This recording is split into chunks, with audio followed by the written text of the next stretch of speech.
అందరికీ నమస్కారం. నేను మీ కిరా కార్పీని. ఇందాకే ఆర్కే రోజా ఒక ప్రెస్ మీట్ పెట్టింది. ఆవిడ ఏం మాట్లాడింది, ఎలాంటి అనుచిత వ్యాఖ్యలు చేసింది ఒకసారి చూద్దాం. దానికి నేను ఎలాగో మాట్లాడాలి కాబట్టి అది నా బాధ్యత కాబట్టి ఒకసారి చూద్దాం. ఆంజనేయులు గారిని అరెస్ట్ చేసి తీసుకురావడం చూస్తుంటే డైవర్షన్ డర్టీ పాలిటిక్స్ కి పరాక. ఇక్కడ ఆర్కే రోజా ఏమంటుందంటే సీతారామాంజనేయులు గారిని అనవసరంగా ఏ తప్పు చేయకపోయినా అరెస్ట్ చేసి తీసుకొచ్చారు అంటుంది. ఆ రోజుల్లో యాక్ట్రెస్ హీరోయిన్ అవుదామని వచ్చింది పాపం. ఎన్నో కళలు, గంపిడి కళలతో వచ్చింది పాపం.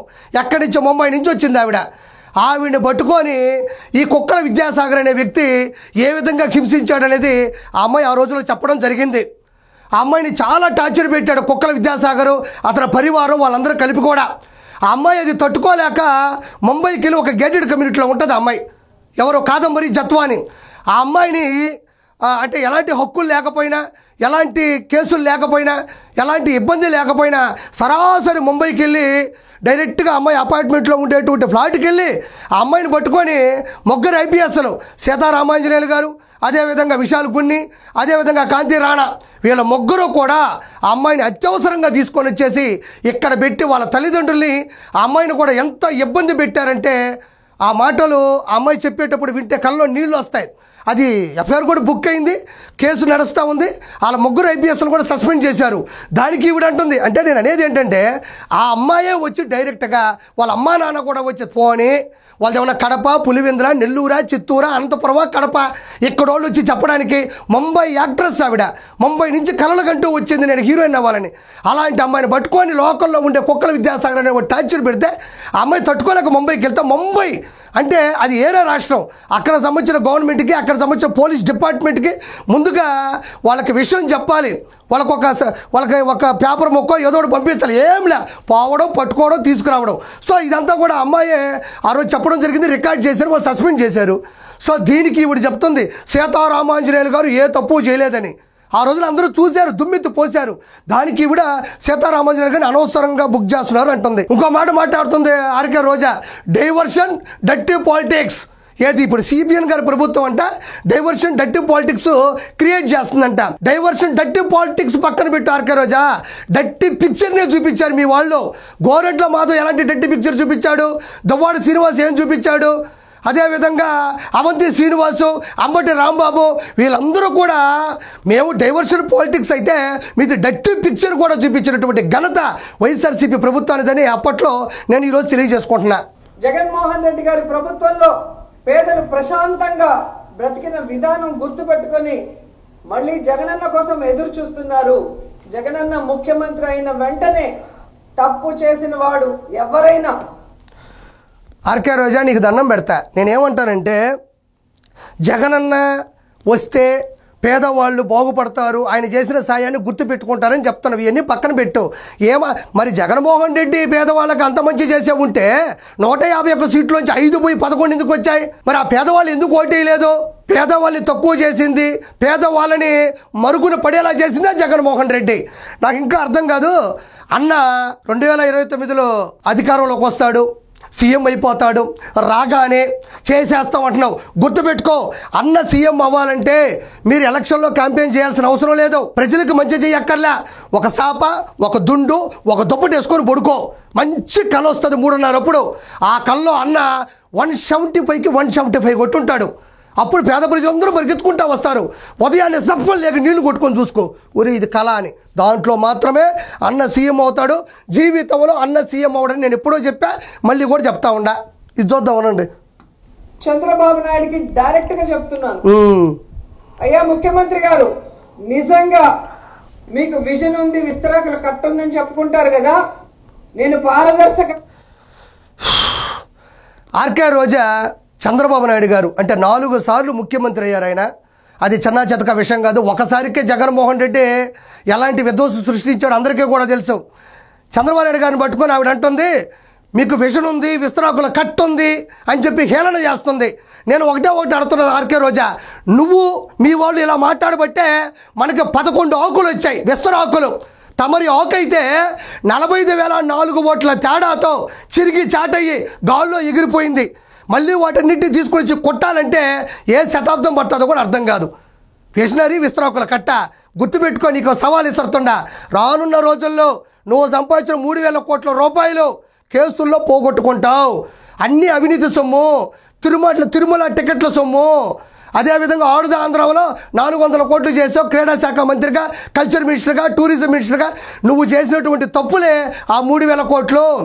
ఆ రోజు 3,000 కోట్లు పోగొట్టుకొని చంద్రబాబు నాయుడు గారు విషనరీయా విస్తరాకులు కట్ట అంటున్నావు కదా, అదే విషనరీ అయినా హైటెక్ సిటీ దగ్గరికి వెళ్ళి విస్తరాకులు కట్టబట్టుకొని శుభమో 50 రూపాయలు విస్తరాకుల కట్ట, రంగమ్మో 30 రూపాయలు విస్తరాకుల కట్ట, అయిపోయింది మా లాస్ట్లో 2 ఆకులు ఉన్నాయి తీసుకుని వెళ్ళచ్చు కదా నువ్వా. ఏ అడుక్కు తింటావు గుర్తుపెట్టుకో. అంత పెద్ద మనుషుని పట్టుకుని విస్తరాకులు కట్టంటావు నువ్వా. అసలు వైఎస్ఆర్సీపీ సక్సెస్ నాపిన ఆనకట్టే నువ్వు. ఉంటానని చెప్పి మైకుల్లో చెప్తావు కదా, వదిలిపెట్టేది లేదు. పట్టుకో. ఈరోజు నేను మోడీ గారిని 2 చేతులెత్తి రిక్వెస్ట్ చేస్తున్నాను. ఈవిడ మాట వాళ్ళ ఇంట్లో వాళ్ళే వినరు. నగిరి ప్రజలు అసలు వినరు. జగన్ అన్నైతే ఎలగంగా ప్యాలెస్లో ఎలుకలు తీరుతాయి కదా, కలుగులు దాక్కుంటాడు. ఈవిడ డైరెక్ట్గా చేతులు పెట్టి మోడీ గారికి నేను విన్నవించుకుంటున్నాను అంటుంది. మోడీ గారంటే ఈవిడ ఏమనుకుంటుంది నాకు అర్థం కాల. మోడీ గారికి విన్నవించుకుంటుందంట. ఏదో ఆ సినిమా ఉంటుంది చూడు, దూకుడు సినిమాలో బ్రహ్మానందం గారు వెళ్ళి నాగార్జున గారు వాళ్ళు ఎలిమినేట్ చేసేయండి అన్నట్టుంది అది. మోడీ గారు ఈవిడ చెప్తే అక్కడ రెడీగా ఉంటారు మోడీ గారు. రోజా ఏం మాట్లాడుతుందో ఒకసారి విందాం. పాపం తను ఏం చెప్తుందో ఒకసారి మనం విన్నారు. మోడీ గారికి ఈవిడ డైరెక్ట్గా చెప్తుందంట. ఇంట్లో వాళ్ళు వినరు, నగిరి వినరు, హైదరాబాద్కి వస్తే వినరు, నీ మాట ఎవరు వినరు, నీ మాట నువ్వే వినవు, నీ ఎవరు వినాలి నీ మాట నాకు అర్థం కాల. ఈవిడ ఇట్ట పెట్టుకొని ఇట్ట చెప్తుంది ఈవిడ. అమ్మ ఈ ఫోజ్ చూడు, మర్చిపోయినాను. ఇదే ఆర్కే రోజా ఒకసారి మోడీ గారు వచ్చారు. వస్తే పక్కన చిరంజీవి గారు ఉన్నారు. ఆయన ఒక మెగాస్టారు, 150 పైన సినిమాలు చేసిన వ్యక్తి. ఆయన ఒక లెజెండు. ఆయనకి లేని బిరుదులు లేవు, అరుదైన గౌరవాలు ఎన్నో పొందాడు. అలాంటి వ్యక్తే సైడ్కి వెళ్ళి మామూలుగా ఉంటే, జగన్మోహన్ రెడ్డి పక్క ఉంటే ఈవిడ ఏం చేయాలా? మోడీ గారు లాంటి గొప్ప వ్యక్తి వచ్చినప్పుడు పాదాల మీద పడి, సార్ నా పేరు ఆర్కే రోజా, నేను నగిరి ఎమ్మెల్యే నేను చెప్పుకోవాలా, లేకపోతే ఇంకేదైనా సమస్యలు ఉంటే ఒకసారి మాట్లాడతాను చెప్పాలి. ఈవిడ అట్ట కాదు, మోడీ గారిని ఆడబెట్టి ఈవిడ సెల్ఫీ కావాలట. ఈవిడ ఇక్కడి నుంచి అంటే మోడీ గారిని కలిసినప్పుడేమో సెల్ఫీ కావాలా, మళ్ళీ మోడీ గారు ఢిల్లీకి వెళ్ళిపోతేనేమో మోడీ సార్ ఇక్కడ చాలా సమస్యలు ఉన్నాయా సార్ అని ఇక్కడి నుంచి చెప్తుంది. ఈవిడ ఈ విధంగా తిరిగింది కదా 2024లో ఊరంతా తిరిగింది కదా, నగిరి అంతా 45,004 ఓట్లు తేడా ఎందుకు ఓడిపోయింది. ఈ మళ్ళీ మోడీ గారు చెప్తుంది ఈవిడ విన్నపం. సార్ మోడీ గారు మీరు పార్లమెంట్ లో ఒక స్పీచ్ ఇచ్చారు. అవును, 4వసారి ముఖ్యమంత్రి అయ్యారు. ఏ రోజైనా రాష్ట్రంలో ఇల్లు పెట్టుకోవాలి, రాష్ట్రంలో ఓటు పెట్టుకోవాలన్న ఆలోచన? ఇప్పుడు చంద్రబాబు నాయుడు గారు విజయవాడలో ఇల్లు కట్టుకోవాలా, ఏమో నువ్వు కట్టించవచ్చు కదా. ఆయనకి తాపీ మేసులు దొరకలా, ఇసుక దొరకలా, నాణ్యమైనటువంటి గ్రావెల్ దొరకలా, ఆర్కిటెక్చర్ దొరకలా, ప్లాన్ దొరకలా, భూమి దొరకలా, నువ్వు కట్టించవచ్చు కదా ఇల్లు. వాళ్ళకి తెలియదా ఇల్లు కట్టుకోవాలనే? మీతో జత కలిసిన జనసేన పార్టీ ఎవ్వరికి లేదు. ఇప్పుడు దొంగాట్లాడటానికి మొన్న ఎలక్షన్ ముందర మార్చుకొని ఇల్లులు కడుతున్నట్టు అందరూ భూమి పూజలు చేస్తున్నారు. ఇదే ప్రెస్ మీట్ లో ఆర్కే రోజు ఒక మాట అనింది. ఏమనిందంటే, ఆదివారం అయితే చాలు చంద్రబాబు నాయుడు గారు, లోకేష్ గారు, పవన్ కళ్యాణ్ గారు ఉన్న పొలంగా హైదరాబాద్కి వెళ్ళిపోతారనింది. ఏమో నేను తీసుకెళ్లేదని కూడా బాధపడుతున్నాను. మనం పోలా బెంగళూరు బార్లకా, మనం పోలా చెన్నై పబ్బులకా, మనం తిరగలా ఇట్లా ఈదుల్లా, మనం కూడా మాట్లాడుతూ ఉంటామే.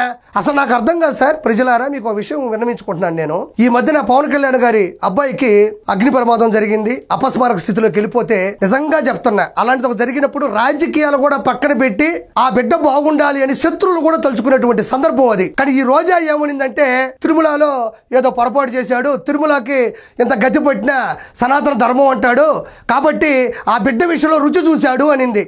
నాకు అర్థం కాంది అసలు ఎవరిని ఆ విషయాల్ని విమర్శించాలి, ఎవరి గురించి మాట్లాడిన సందర్భాన్ని పక్కన పెట్టి ఒక బిడ్డ గురించి మాట్లాడి.